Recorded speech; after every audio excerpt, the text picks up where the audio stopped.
Haaluma jirutu nama machiise malee dhugeetii miti. Namni gaafa dhuge moonni si lamachaa'u amma dubbii keenya irratti namni dhuge machaa'u.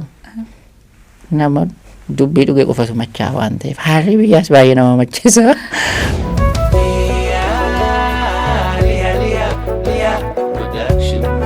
Mee akka Isaaqetti ati maal sodaatta? Lama sadii nayyaala nammiidhamaa nayyaala nammiidhamaa.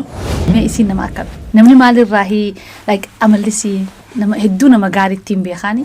Nutis dhimma kanarraa dubbachuun barbaanne. Sii fi caaltuun amaan maali waliif? Aniif caaltuu moo? Sii fi caaltuu. Caaltuu maan? Naman fuuchuu barbaade yookaan nama ulaagaa kan koo guutu. Nama gargaaruun waan takka ammoo waliif hubachuun waan takka hanga qarshii sana argatutti barreeffamaaf bilbillisaa hirriba si dhowwa. Ergeera gaafati jettee qarshii sana argatee dhugaa dubbachuuf birriin sun na qaqqabeera galatoomi siin hin jedhan.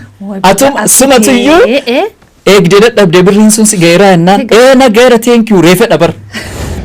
Sirba tokko abiyyiif baasee turte. Sirbi isaan du'arraa si oolchee jechuun dhagaye. Akka tasa afaanii ba'e natti fakkaatanis itti yaanne. Akka ilkaanitti jiru garaan quban qabdu jedha Oromoon. Ameerikas dhufte jaalalaanis miidhamte du'arraayis oolte. Gaafa nan qabamee jedhu ana eessa nageessanii bakka namoonni rashaa naman jedhamanii dhaqan sana deeme. Gaafuman akkas galmi sun Naasoo jedhama fiilmii adda addaatti agarsiifama. Yeroman akkas ol seenuu hundi isaanii meeshaanatti qaqqabatanii. Namoottan gammadanii kun isaa akkuma dubbate jaanii sheer wal jalaa gochaa turan beekta.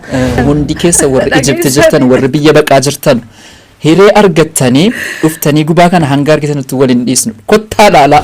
Baga atummaan nurraa itti himte.